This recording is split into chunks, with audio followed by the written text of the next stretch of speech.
Assalamualaikum warahmatullahi wabarakatuh. Alhamdulillah, puji syukur kehadirat Allah Subhanahu wa Ta'ala yang masih melindungi kita dan memberikan karunia yang sangat banyak, terutama nikmat sehat, dan kita masih dipertemukan pada hari ini dalam pertemuan kuliah manajemen SDM yang terakhir pada tahun akademik ini. Ya, tidak terasa ternyata sudah satu semester kita menjalani perkuliahan manajemen SDM. Ya, barangkali ada yang sakit, mudah-mudahan segera disembuhkan dan kembali sehat walafiat sebagaimana sebelumnya. Amin ya rabbal alamin. Baiklah, kali ini kita akan membahas materi tentang manajemen SDM internasional. Pertumbuhan bisnis internasional memiliki dampak pada berbagai praktek organisasi. Globalisasi menghadapkan para manajer pada tantangan-tantangan SDM. Rencana pasar, produk, dan produksi baru dikoordinasikan pada basis seluruh dunia. Dampak dari semua itu diperlukan berbagai praktek bisnis yang mengarah pada praktek bisnis internasional. Pengelolaan SDM internasional perlu dilakukan agar organisasi memiliki SDM yang memiliki kemampuan bersaing di tingkat internasional. Pemilikan manajer yang tepat dan struktur organisasi yang mendukung. Hal ini menjadi agenda organisasi untuk menjadi sukses dalam bisnis internasional. Kemudian beberapa jenis atau bentuk pengelolaan SDM internasional perlu dipikirkan agar kelangsungan hidup organisasi dalam jangka panjang dapat dipertahankan. Sebelum penjelasan lebih jauh, barangkali perlu kita pahami dulu beberapa tipe perusahaan. Yang pertama adalah perusahaan domestik atau lokal. Maksudnya adalah suatu unit bisnis dengan tingkat operasional dan pangsa pasarnya berada dalam suatu wilayah saja, tanpa melewati batas negara. Jenis perusahaan ini masih bersifat sederhana dan tidak kompleks karena hanya memperhitungkan berbagai variabel yang berlaku di sekitarnya saja, mulai dari besar kecilnya kompensasi, rekrutmen, analisis pasar, dan lain-lain. Sedangkan perusahaan internasional adalah suatu unit bisnis yang sudah memperluas atau ekspansi produksi dan pemasaran produk, baik jasa maupun barang ke luar negeri. Terkadang harus dilakukan oleh suatu perusahaan bisnis pada saat pasar di dalam negeri sudah mengalami kejenuhan, sehingga sulit untuk berkembang lagi. Dengan memasuki pasar internasional, perusahaan harus mampu beradaptasi di semua bidang dengan budaya yang ada di masing-masing negara. Kemudian perusahaan multinasional, yaitu perusahaan yang memiliki beberapa pabrik di negara yang berbeda-beda. Penyesuaian dengan budaya di tiap negara adalah suatu keharusan untuk dapat bertahan dan sukses. Dengan mendirikan banyak unit produksi di negara lain, diharapkan dapat menghemat biaya ongkos produksi dan distribusi, sehingga produk sampai ke konsumen akhir dengan biaya yang lebih rendah. Kemudian Tipe berikutnya adalah perusahaan global, yaitu unit bisnis yang memiliki kantor pusat di banyak negara dengan sistem pengambilan keputusan desentralisasi. Sistem partisipasi bisnis global digunakan karena sudah semakin pudar dan hilangnya batasan-batasan pasar suatu negara atau disebut dengan globalisasi. Nah, biasanya perusahaan global memiliki ciri distribusi sudah ekspor, memiliki unit produk di luar negara asal, dan melakukan aliansi dengan perusahaan asing. Tuntutan bisnis internasional sebagai upaya peringatan untuk kelangsungan hidup organisasi memiliki konsekuensi pada pilihan praktek pengelolaan SDM. Nah, makanya manajer SDM pada saat ini dibutuhkan pemimpin atau manajer yang mempunyai wawasan tentang aktivitas-aktivitas yang terjadi di dunia internasional, baik yang menyangkut kegiatan ekonomi, sosial, politik, budaya, perkembangan ilmu, teknologi, dan juga informasi yang melewati batas-batas negara. Nah, ada 3 jenis atau alternatif yang dapat dilakukan oleh organisasi untuk memilih SDM yang dapat dipekerjakan di luar negeri. Yang pertama adalah tenaga kerja lokal atau warga dari tuan rumah. Maksudnya adalah seorang karyawan yang bekerja untuk sebuah perusahaan asing. Dia adalah warga dari negara di mana perusahaan itu ditempatkan, tetapi kantor pusat perusahaan tersebut berada di negara lain. Contohnya ini misalnya karyawan Indonesia yang bekerja di perusahaan Unilever. Sedangkan Unilever itu adalah perusahaan yang pusatnya ada di Nederland atau Belanda ya. Nah, jadi tenaga kerja Indonesia bekerja di PT Unilever yang ada di Indonesia disebut sebagai tenaga kerja lokal atau tuan rumah. Kemudian yang kedua adalah tenaga kerja ekspatriat atau home country national, yaitu seorang karyawan yang bekerja dalam sebuah perusahaan yang berasal dari warga negara di mana kantor pusat organisasi tersebut. Dia bukan merupakan warga negara dari negara di mana perusahaan itu ditempatkan. Jadi kalau masih dengan contoh tadi, maka PT Unilever yang ada di Indonesia itu ekspatriatnya adalah karyawan yang berasal dari negara Belanda. Kemudian yang ketiga adalah warga dari negara ketiga atau third country national.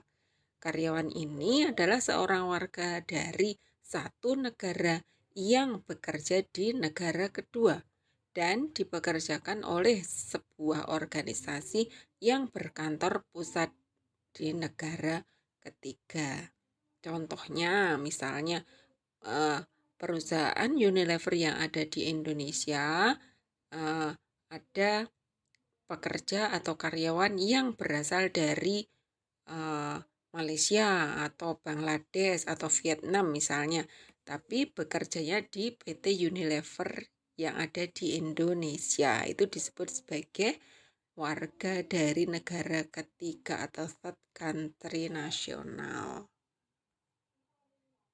Nah, apa saja sih aktivitas manajemen SDM internasional? Sebenarnya ya hampir sama saja dengan pengelolaan SDM di lingkungan lokal atau dalam satu negara.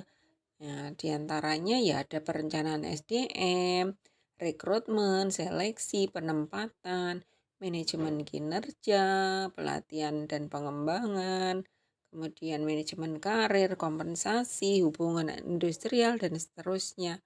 Nah, hanya perbedaannya ya, perbedaan manajemen SDM internasional dan domestik terletak pada bahwa manajemen SDM internasional itu fungsinya lebih luas ya, lebih luas yang harus ditangani, misalnya terkait dengan pajak, gaji, karena gajinya harus sesuai dengan mata uang asing, kemudian terkait dengan keluarga, pekerjaan, dan lain-lain. Kemudian juga keterlibatan dalam kehidupan pribadi, misalnya akomodasi, budaya, kemudian lokasi yang aman gitu kan. Kemudian juga sistem berbeda untuk lokasi geografis yang berbeda. Ya, terkait dengan berbagai lembaga, beragam pemerintah, politik, agama, kemudian juga masalah kesehatan dan keamanan ya, seperti kondisi pandemi sekarang ini ya. Oke. Kemudian tugas internasional itu bentuknya bisa bermacam-macam. Ada yang bersifat tugas teknis, yaitu seseorang yang dikirim untuk melakukan pekerjaan khusus dan bersifat teknis. Yang kedua, tugas fungsional. Jika seseorang dikirim untuk melakukan proyek atau pekerjaan besar dan segera harus kembali setelah pekerjaan tersebut selesai. Untuk ini diperlukan beberapa keterampilan antar kebudayaan. Yang ketiga adalah tugas pengembangan. Jadi apabila seseorang dikirim untuk mengembangkan dan meluaskan pemahaman tentang operasi global. Yang keempat adalah tugas strategis, di mana seseorang dikirim untuk melakukan pekerjaan strategis yang penting. Dalam tugas ini dibutuhkan usaha-usaha lebih baik serta pemahaman dan keterampilan antar budaya. Kemudian masalah-masalah apa saja yang terkait dengan manajemen SDM internasional? Yang pertama adalah hambatan kultural. Nah, perbedaan kultural atau budaya antar negara memiliki konsekuensi pada organisasi untuk mempraktikkan pengelolaan SDM secara berbeda pada cabang-cabang yang dimiliki. Sebagai contoh, norma budaya negara timur dan sistem patriarkal akan membentuk pandangan karyawan yang berasal dari mereka tentang hubungan dengan atasan dan cara melakukan pekerjaan. Karyawan dari Jepang misalnya seringkali mengharapkan bekerja seumur hidup sebagai imbalan atas loyalitasnya. Kemudian sistem insentif di Jepang juga cenderung memfokuskan pada insentif individual. Nah, kemudian misalnya seperti di Amerika ya, bahwa manajer Amerika itu cenderung memberi perhatian pada pekerjaan, sementara manajer Cina lebih memperhatikan pemeliharaan lingkungan yang harmonis gitu. Kemudian yang kedua adalah sistem ekonomi. Perbedaan sistem ekonomi antar negara berdampak pada perbedaan praktik pengelolaan SDM. Dalam sistem perekonomian bebas, misalnya, fokus efisiensi memiliki konsekuensi pada praktik manajemen SDM yang berkaitan dengan produktivitas, pengurangan karyawan pada kondisi kurang survive seperti saat ini ya. Kemudian di negara sosialis, praktek sumber daya manusia lebih pada upaya mengurangi pengangguran, bahkan kadangkala harus mengesampingkan masalah efisiensi. Yang ketiga adalah terkait dengan biaya tenaga kerja. Nah, biaya tenaga kerja yang tinggi berakibat pada menurunnya efisiensi. Contohnya kebijakan kompensasi yang relatif tinggi untuk meningkatkan kinerja. Kemudian yang terakhir adalah hubungan industrial.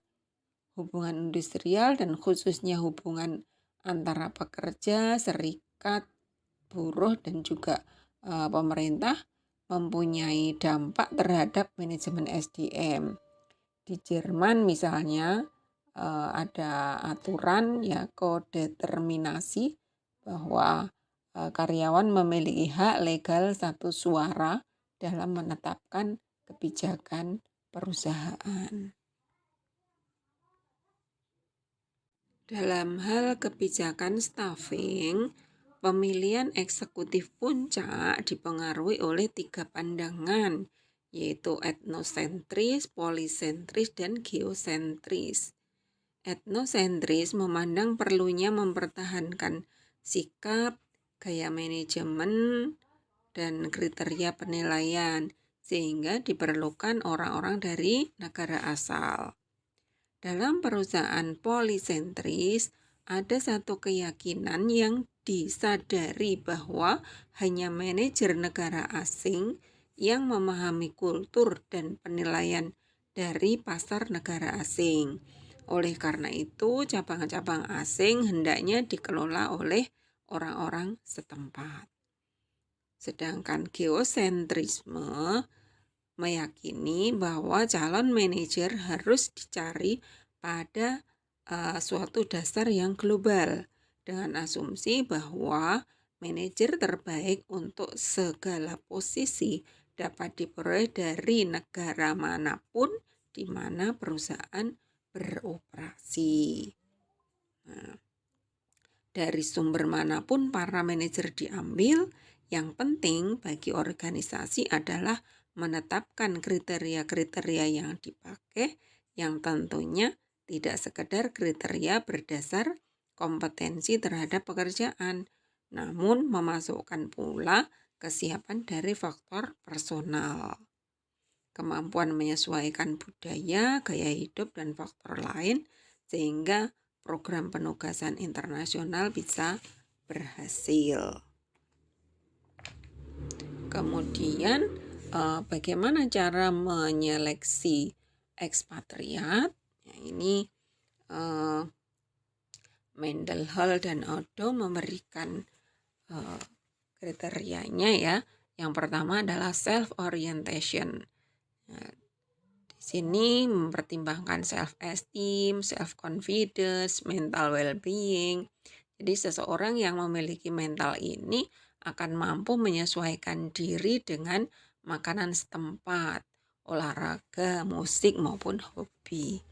Yang kedua adalah other orientation, di mana kemampuan membangun hubungan dan berkomunikasi dengan teman kerja serta masyarakat di mana negara dia ditempatkan. Orang yang punya kemampuan ini dia akan lebih fleksibel gitu ya. Kemudian yang ketiga adalah perceptual ability, yaitu orang yang mampu mengerti perilaku warga negara lain dan memiliki empati. Yang keempat adalah cultural toughness atau ketahanan budaya, yaitu orang yang mampu memiliki hubungan antara negara asal dan kemampuan beradaptasi dengan manajer atau suatu penempatan ya. Dia mampu di suatu negara bukan berarti mampu di negara lain. Terkait dengan training untuk penempatan di luar negara, maka tenaga kerja yang akan dikirim perlu diberikan pelatihan tentang cultural training, yaitu meliputi sejarah, politik, ekonomi, agama, situasi sosial dan bisnis di mana negara akan dituju. Kemudian yang kedua, language training atau terkait dengan bahasa setempat ya negara yang akan dituju. Kemudian practical training, yaitu penyesuaian dalam kehidupan sehari-hari berkaitan dengan sekolah, lokasi aman, serta kesehatan. Dan yang keempat adalah repatriasi ekspat. Kemudian slide berikutnya di situ tertera gambar ya tentang lingkungan budaya dalam bisnis internasional atau cultural environment of international business. Nah, di situ misalnya struktur sosial ya berkaitan dengan kinship atau family, mobility, nasionalisme, paternalisme atau materialisme gitu ya. Kemudian terkait dengan communication ya itu terkait berisi budaya, dialek, nonverbal dan seterusnya gitu ya. Kemudian berkaitan dengan sintesis klaster negara. Nah, ini negara-negara yang budayanya tidak terlalu jauh beda, dikelompokkan dalam klaster-klaster tertentu. Indonesia termasuk yang mana? Nah, Indonesia termasuk dalam klaster timur jauh atau Far Eastern. Nah, di sini termasuk ada Malaysia, Hong Kong, Vietnam, ya, Vietnam Selatan ya, kemudian Filipina, Taiwan, Thailand gitu ya. Nah, kemudian kalau timur dekat ya Near Eastern itu ada Turki, Iran ya, sedangkan Jermanik ada Jerman, Austria dan Switzerland. Nah, itu bisa nanti dipelajari kira-kira budaya, klaster budayanya termasuk seperti apa gitu, ada pengelompokannya. Nah, di sini saya berikan beberapa karakteristik negara ya yang barangkali bisa menjadi sedikit bekal buat Anda barangkali nanti akan dipekerjakan di luar negeri atau berniat untuk sekolah di luar negeri ya. Seperti misalnya Rusia itu kontrak bukan hal yang mengikat. Mereka bukan tipe yang mudah membuat perjanjian. Kemudian Cina, nah ini hati-hati mengedipkan mata atau memberi isyarat dengan menunjukkan jari itu dianggap kasar. Kemudian kalau Korsel menutup mulut ketika tertawa itu dianggap hal yang sopan. Kemudian kalau di Jepang ya di sana tenaga kerja memang dikenal sebagai orang-orang yang punya komitmen tinggi, engagement, involvement, karir, ya. Semangat bushido atau harga diri, dan samurai berani ambil risiko, ya. Memfasilitasi kreativitas dan inovasi. Nah, pengembangan SDM-nya dengan menggunakan sistem Gemba Kaizen, ya. Kemudian kontak mata yang terlalu lama atau terlalu sering itu dianggap tidak sopan. Nah, di sana juga di Jepang itu biasa ya menghabiskan waktu kerja 10 sampai 12 jam dalam sehari, bahkan mungkin bisa lebih ya. Jadi istirahat hanya sebentar saja, mungkin terkait dengan ibadah, sholat dan sebagainya. Perlu Anda pikirkan nanti kalau misalnya bekerja di Jepang. Kemudian di Jerman ya, di sana taat pada pernyataan lesan, monokronik dalam penggunaan waktu, tingkat kompensasi yang tinggi, dan pemberian jaminan sosial yang relatif baik. Pengambilan keputusan ada di tangan top manajemen, kemudian pengangkatan manajer perusahaan harus disetujui oleh 2/3 shareholder, dan sepertiganya bisa ditentukan oleh pekerja. Kemudian kalau di Amerika, karakteristiknya, nanti kalau Anda bekerja di sana, yang pertama pasti akan ditanya, apa kontribusi yang bisa Anda berikan kepada perusahaan. Nah, itu nomor satu biasanya, yang paling utama. Kemudian di sana memang sangat informal atau suka berterus terang. Tidak ada basa-basi. Kemudian juga bersifat kompetitif atau menekankan prestasi, ya, bebas dan individualistis, suka keheningan, dan sangat menghargai ketepatan waktu serta kebersihan. Itu kalau di Amerika ya. Baiklah, di slide terakhir saya berikan beberapa soal, mungkin bisa Anda diskusikan dengan teman-teman. Ya, silakan nanti dijawab sesuai dengan kelompok masing-masing ya. Silakan untuk tanya jawab atau diskusi. Yang pertama soalnya saya bacakan, bagaimana cara menyeleksi untuk karyawan ekspatriat. Itu yang pertama. Yang kedua, jenis pelatihan khusus apa yang dibutuhkan untuk calon karyawan yang ditugaskan ke luar negeri. Kemudian yang ketiga, apa pertimbangan utama untuk merumuskan rencana kompensasi bagi karyawan luar negeri. Dan yang terakhir, yang keempat, sebagai seorang manajer SDM, program apakah yang akan Anda tetapkan untuk mengurangi masalah repatriasi dari para ekspatriat yang kembali? Oke, silahkan didiskusikan dengan baik ya. Baiklah, itu yang bisa saya sampaikan tentang manajemen SDM internasional. Semoga ada manfaatnya buat masa depan Anda semua. Nah, untuk materi UAS, silakan dipelajari apa yang sudah kita bahas sejak